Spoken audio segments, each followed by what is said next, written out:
Fala pessoal, bom dia, tudo bem?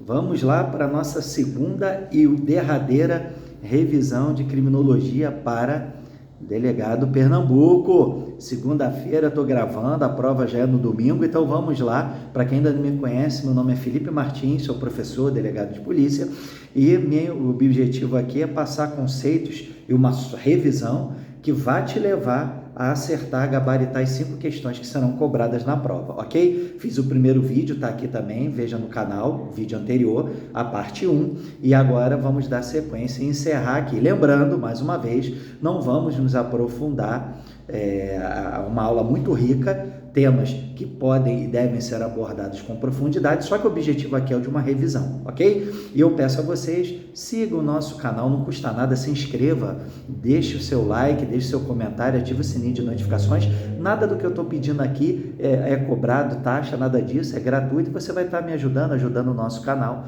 a crescer e também espalhar, difundir o conhecimento, tá bom? Vamos lá, eu falei na aula passada, nós falamos sobre a criminologia, o seu conceito, os seus objetos e métodos de estudo, suas funções, a diferenciação entre a criminologia, política criminal e direito penal.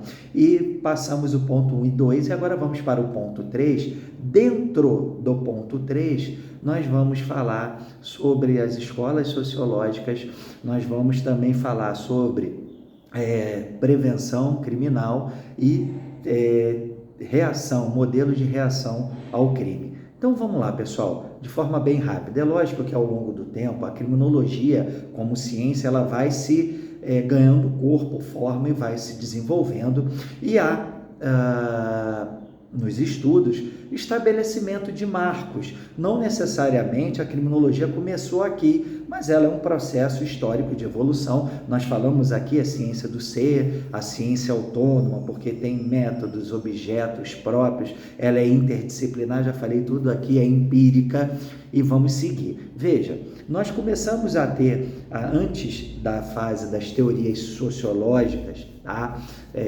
Nós temos aqui mudanças provocadas ao longo do tempo. Então, nós temos primeiro a denominada escola clássica, em que ela começa a questionar, principalmente na obra dos delitos e das penas, as penas capitais, as penas aflitivas de castigos físicos, começa a propor um sistema de aplicação de penas de diversas dos castigos físicos, das penas capitais. E nós temos aqui, nesse momento, os seus expoentes que caem muito na prova. Uma obra que é citada, que é um marco, a obra de Cesare Bonessana, o Marquês de Beccaria, dos Delitos e das Penas, inclusive uma obra que é muito indicada para início dos estudos no direito, né? Na graduação em direito. Então, dos Delitos e das Penas. Aqui nós estamos falando do século XVIII já, né? Do século XVIII para o século XIX. E com Beccaria temos também Francesco Carrara e Romagnoli, são os expoentes, você vai ouvir muito esses nomes e cai muito em prova.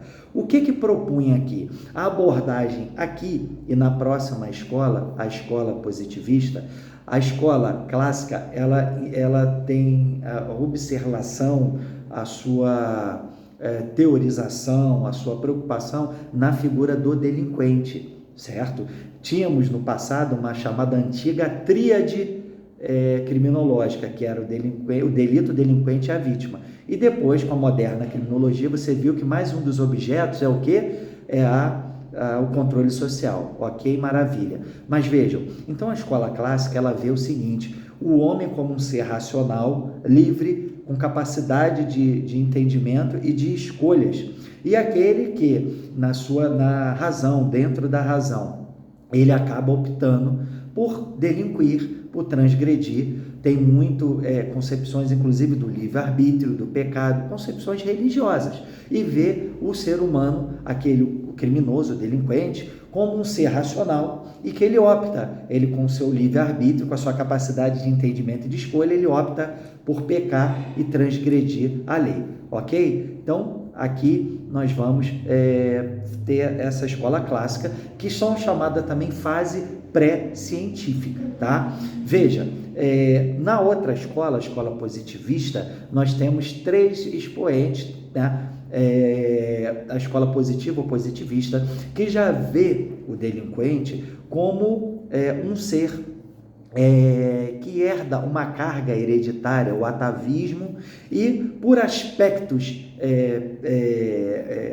de aparência do próprio ser, você consegue detectar quem vai delinquir, quem é criminoso e quem não é. Um grande expoente é Cesare Lombroso, e ele começa a fazer seus estudos, inclusive na cadeia, em cadeias públicas, e passa a querer traçar, através de características físicas, o perfil criminoso, tá? Lógico que esse trabalho é eivado de preconceito, até mesmo de cunho racial, mas Lombroso, com a sua obra O Homem Delinquente, de 1876, ele, para muitos, é considerado o pai da criminologia. Tem quem conteste, mas daí passou-se pelo menos a ter um método. Tem autores, por exemplo, que negam, que acham que essa fase ainda não é uma fase científica, de observação, de método, de emprego, mas a maioria considera que, apesar, hoje, das críticas válidas ao trabalho de Lombroso, ele traz um caráter científico. E, além dele, nós temos Enrico Ferri e Rafael Garofalo. Eles incluem também questões da própria sociologia, da própria sociedade, trazendo influências para a prática delituosa, tá? Basicamente é isso, tá, pessoal? Podemos ingressar, tem a classificação de criminosos, mas não é isso que cobra no edital. Escola clássica e escola positivista, Lombroso, Enrico Ferri e Rafael Garofalo, ok? Obra O Homem Delinquente, 1876, tá? A partir de então, nós temos o surgimento, tá? Já no início do século XX, das chamadas teorias sociológicas. O que é a teoria sociológica, pessoal? É buscar explicar a relação, a correlação entre o crime, entre o delito e a sociedade, tá? Veja, porque entende nas teorias sociológicas que o crime é um fenômeno social e comunitário que é causado por vários fatores, tá? Então, sai um pouco o foco na figura do delinquente para o seio social, para a observação da sociedade como um todo, como um organismo social. E aí temos as teorias macro-sociológicas, e dentro delas isso cai muito em prova, pelo amor de Deus, grava isso. Teorias do consenso e teorias do conflito, ok? Veja, eu tinha passado aqui, a escola clássica também, ela inspirou-se muito na questão do iluminismo daquela época, considerando a sociedade como a visão de Rousseau, de Locke, do contrato social, tá? Só para você pegar aí que eu passei aqui e não falei. Voltando nas teorias do consenso e do conflito, nós temos 5 teorias do consenso e 2 do conflito, ok?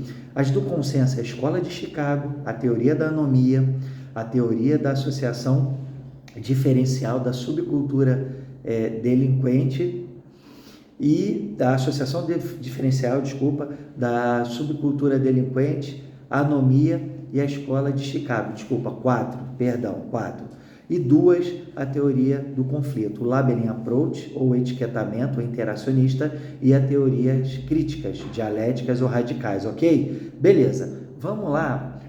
O que são as bases? A teoria do consenso, ela funda no princípio, tá, de que há de acordo com os estudos já do iluminismo, o Estado é uma criação, ficção jurídica, em que as pessoas fazem um pacto social de ceder um pouco da sua liberdade para viver de forma organizada, tendo um ente que cria suas leis, que regula e que conseguem daí a pacificar os conflitos, a criar uma solidariedade, uma coesão e fazer com que ocorra esta vida em sociedade de maneira organizada, que possa objetivar o crescimento e evitar e afastar a tutela do mais forte, a viver na tutela da tirania do mais forte, mas sim de acordo com uma legislação, um complexo de leis. Então, essas são as teorias do consenso, ok?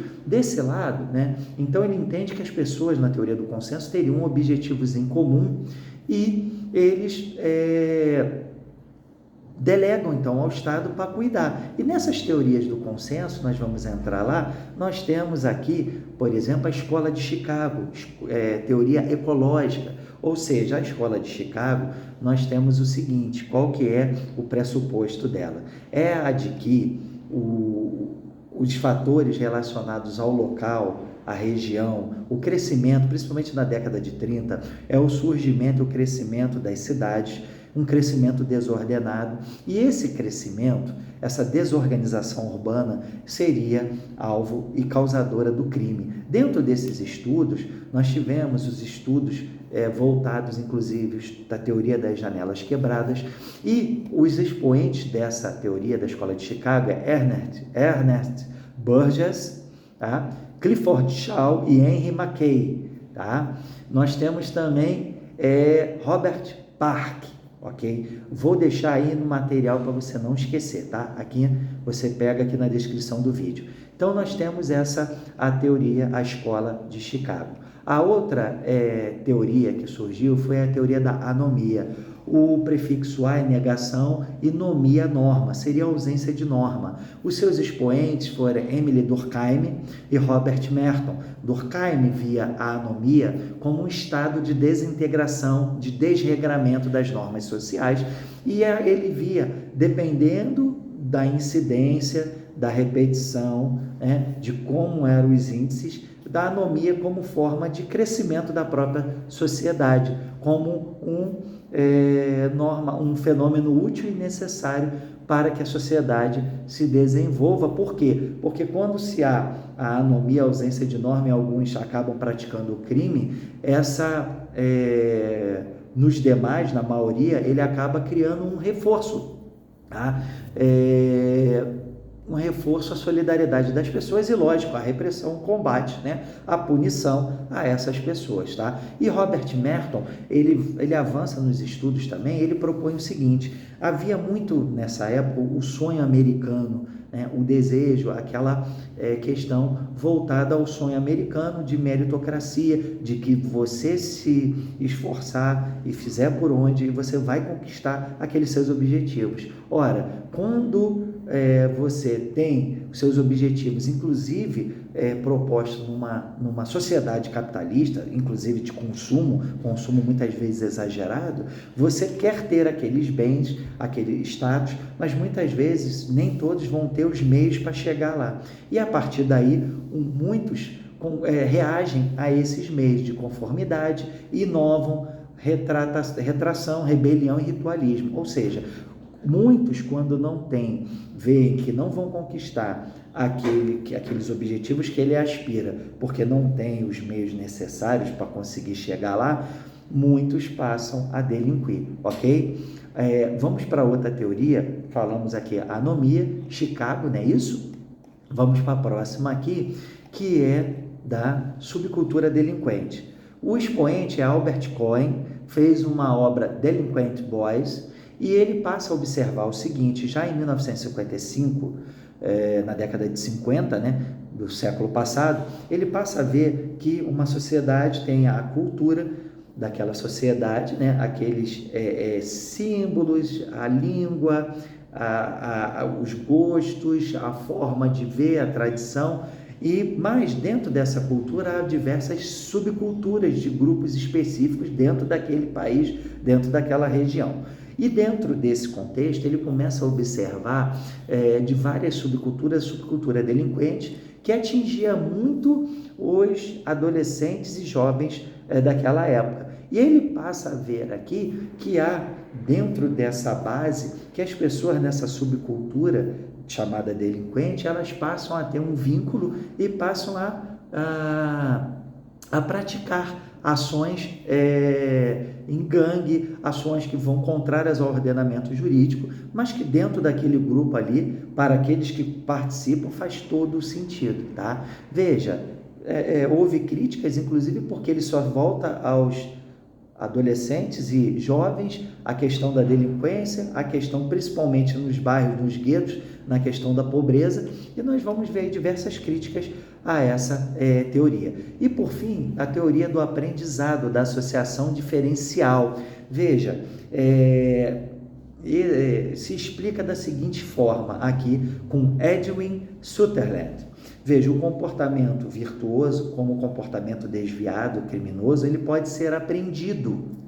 E isso explica, inclusive, porque as pessoas de condições melhores, mais abastadas, mesmo assim praticam crimes. O crime, o delito, ele não é praticado apenas pelas classes menos favorecidas, mas há também, inclusive, os crimes, aí os estudos dos crimes do white collar crimes, ou crimes do colarinho branco. Por quê? Porque, veja, pessoas de posição social delinquindo, praticando corrupção, praticando atos, desvio de recursos públicos.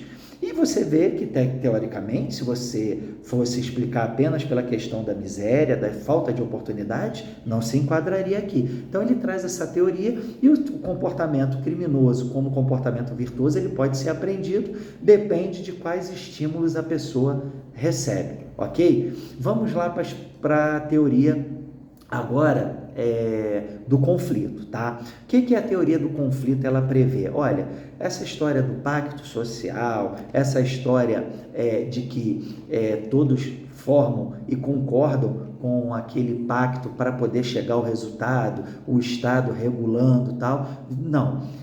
Na verdade, com a criação do Estado, há um pressuposto de força e coerção. Tá? E ele impõe a sua vontade, e normalmente é uma maioria privilegiada que faz as leis, que detém os meios de produção. Lembra dos meios de produção? Ele empresta e se socorre muito à teoria marxista. Tá? E veja, na criminologia crítica, ela passa a ver o seguinte, a do etiquetamento, do labeling approach, ou da teoria da reação social. Edwin Sutherland, ele diz o seguinte, o crime é fruto dessa interação entre autor, vítima e as instâncias de combate ao crime. E, na verdade, a realidade social, a classe dominante, é aquela em que escolhe e elege as condutas que vão ser punidas, e a partir daí há um etiquetamento.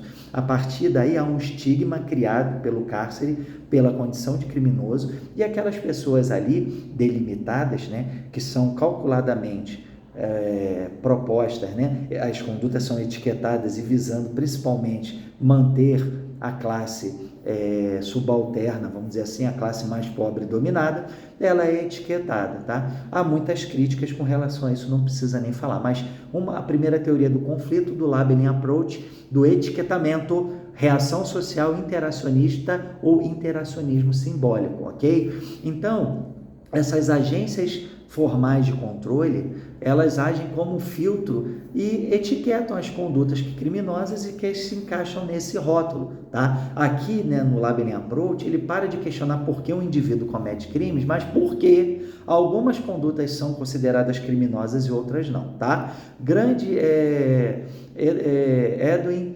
Sutherland, tá? A teoria do labeling approach, tá? É de um dos seus expoentes, Howard Becker, tá bom? E Erving Goffman, você vê muito em prova, tá? Labeling approach, etiquetamento, interacionismo, reação social, teoria da reação social, Edwin Goffman e Howard Becker, por favor. Vamos lá, seguindo, pessoal, avançando por causa do vídeo, já está ficando longo, mas é assim mesmo. E aqui daria umas 2 aulas de 1 hora cada para falar tudo isso aqui. Mas vamos lá. E, nesse sentido, pessoal, nós temos a criminologia crítica. O que seria criminologia crítica? Ou nova criminologia ou criminologia dialética, já a partir da década de 70. O que ela fala aqui? Não se trata mais de descobrir as razões da delinquência e lutar contra um crime, mas abolir as desigualdades sociais para equacionar o fenômeno delitivo. Também com muita inspiração em Karl Marx nas suas ideias, tá? E depois nos estudos que foram levados adiante. E aqui vê o seguinte: a questão da desigualdade social tem que ser combatida, tá? Ela que é a causadora, o maior mal. Vejam, nesse contexto nós temos vários depois desdobramentos, tá? Dentro da criminologia crítica, tá? Neorrealismo de esquerda, as criminologias, né? Queer, ambiental, feminista, racial, verde, tudo dentro dessa cultural, tudo dentro da criminologia crítica. Mas guardem isso, começa a ver questões o seguinte: não é a pessoa entender o porquê da pessoa pratica o crime, mas focar nas desigualdades sociais, equacioná-las, que são os grandes causadoras da criminalidade, tá bom? Veja, dentro desse escopo, eu falei rápido aqui, deu 20 minutos. Vamos lá para a gente encerrar.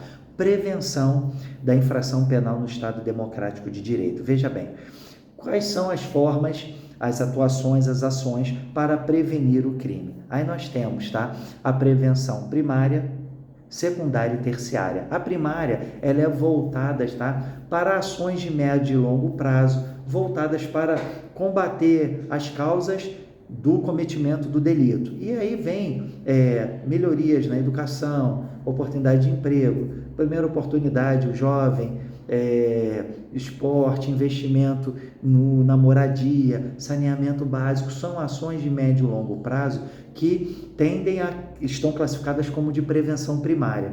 A secundária já é de curto e médio prazo e já está voltado a pessoas e grupos específicos. Não é discriminação, pelo amor de Deus, mas já é quando há necessidade do atuar do controle das instâncias de controle, polícia, Ministério Público, Poder Judiciário. Já são ações de curto e médio prazo na atuação, por exemplo, no policiamento ostensivo, na prevenção do delito, por exemplo, em campanhas sobre delitos específicos. Vamos lá, na prevenção secundária, campanhas feitas em relação, por exemplo, ao trânsito, à embriaguez, a questões voltadas a reprimir condutas criminosas. A própria prevenção secundária já envolve e já é aplicado a situações, a pessoas, a grupos específicos, mapeamento, análise criminal, estatística,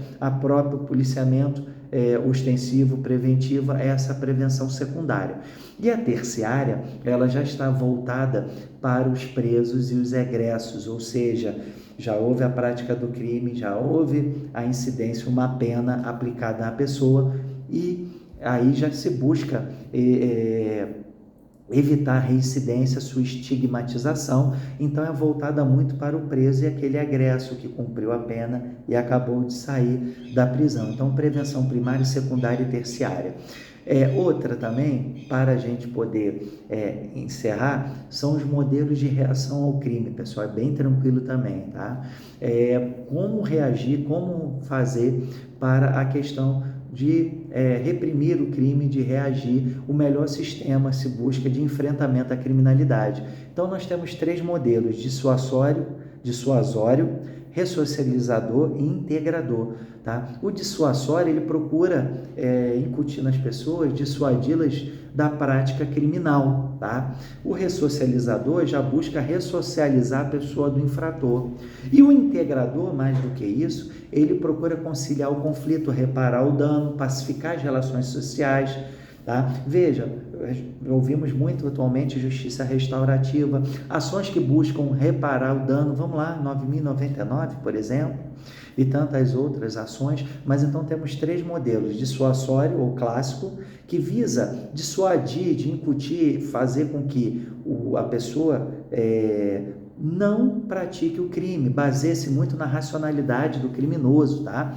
E ressocializar o infrator já busca evitar reincidência, por exemplo, atuar e agir naquele infrator, naquele que cometeu o delito. E por fim, no integrador, ele já busca também reparar o dano, criar e conciliar e ver formas de pacificar essas relações sociais e pretende solucionar esse problema por meio de uma ação conciliadora, tá? Veja, não há problema nenhum em mesclar as três modelos na prática, na atuação do órgão estatal, na atuação do Estado, beleza? Pessoal, eu deixei aqui, tá? Veja que eu vou fazer um material também, vou deixar junto, tá? E eu espero que ele tenha gostado, ficou grande, mas eu passei rápido, tentei ser o mais simples possível, didático, porque é uma prova objetiva e vai cobrar o que eu falei aqui, eu tenho certeza, não vai fugir disso. Tá bom, pessoal? Então, um forte abraço. Mais uma vez eu peço a você, compartilhe, dê o seu joinha, ative o sininho de notificações, se inscreva no canal. Tudo isso é gratuito e vai estar nos ajudando e também difundindo o conhecimento. Um abraço, fiquem com Deus.